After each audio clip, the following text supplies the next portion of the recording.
என் லைஃப்பில் இந்த மாதிரி ஒரு பெயின்ஃபுல்லான ஒரு சுச்சுவேஷனை நான் ஃபேஸ் பண்ணதே கிடையாது. மனசு முழுக்க வலி வலி மட்டும்தான். இந்த சுற்றுப்பயணத்தில் என்னென்ன மக்கள் பார்க்க வராங்க, அதுக்கு ஒரே ஒரு காரணம் தான், அவங்க என் மேலே வச்சிருக்கிற அன்பும் பாசம். அந்த அன்புக்கும் பாசத்துக்கும் நான் எப்பவும் கடமைப்பட்டிருக்கிறேன். அதனால தான் இந்த சுற்றுப்பயணத்தில் மற்ற எல்லா விஷயங்களையும் தாண்டி மக்களுடைய சேஃப்டி, அதில் எந்த காம்ப்ரமைஸும் பண்ணிடக்கூடாதுன்றதுக்காக தான் அது என் மனசில் ரொம்ப ஆழமாக இருக்கும் அந்த எண்ணம். அதனால தான் இந்த அரசியல் காரணங்கள் எல்லாத்தையும் தவிர்த்துட்டு ஒதுக்கி வச்சுட்டு மக்களுடைய சேஃப்டி மட்டும் மைண்டில் வச்சுக்கிட்டு அதுக்கான இடங்களை சூஸ் பண்ணுறது, அதுக்கான இடங்களை பார்த்து பெர்மிஷன் கேட்குறது, போலீஸ் டிபார்ட்மெண்ட்டில் அதை ரிக்வெஸ்ட் பண்ணி கேட்போம். ஆனால் நடக்கக்கூடாதது நடந்துருச்சு.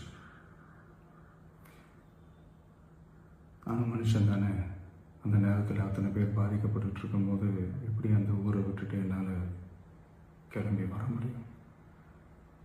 நான் திரும்ப அங்கே போகணும்னு இருந்துச்சுன்னா அதை ஒரு காரணம் காட்டி அங்கே வேறு சில பதட்டமான சுச்சுவேஷன்ஸ், வேறு சில அசம்பாவிதங்கள் அந்த மாதிரி எதுவும் நடந்துடக்கூடாதுன்றதுக்காக தான் நான் அவாய்ட் பண்ணேன். இந்த நேரத்தில் சொந்தங்களை இழந்து தவிக்கிற அத்தனை குடும்பங்களுக்கும் என்னுடைய ஆழ்ந்த இரங்கலை தெரிவிச்சுக்கிறேன். எனக்கு தெரியும், என்ன சொன்னாலும் இது ஈடையாகாதுன்னு எனக்கு தெரியும்.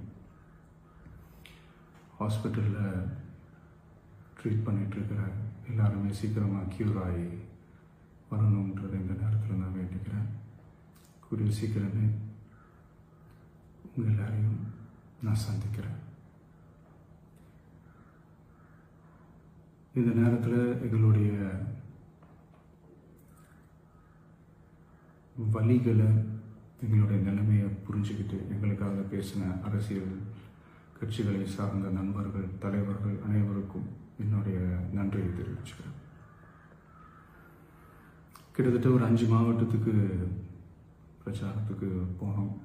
இந்த மாதிரி எதுவுமே நடக்கல. ஆனால் கரூரில் மட்டும் ஏன் எப்படி நடக்குது, எப்படி நடக்குது? மக்களுக்கு எல்லா உண்மையும் தெரியும். மக்கள் எல்லாத்தையும் பார்த்துக்கிட்டு இருக்கிறாங்க.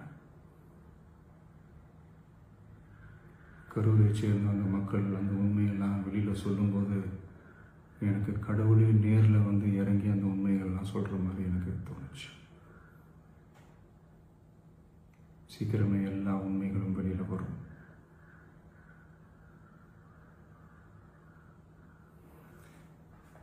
எங்களுக்கு தரப்பட்ட இடத்துல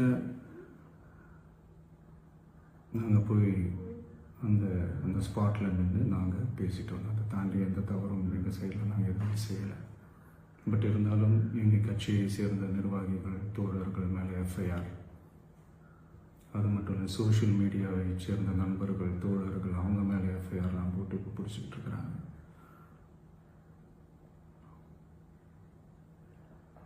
சிஎம் சார்,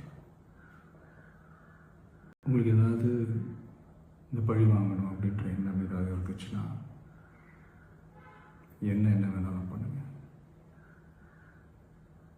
அவங்க மேலே கை வைக்காதீங்க.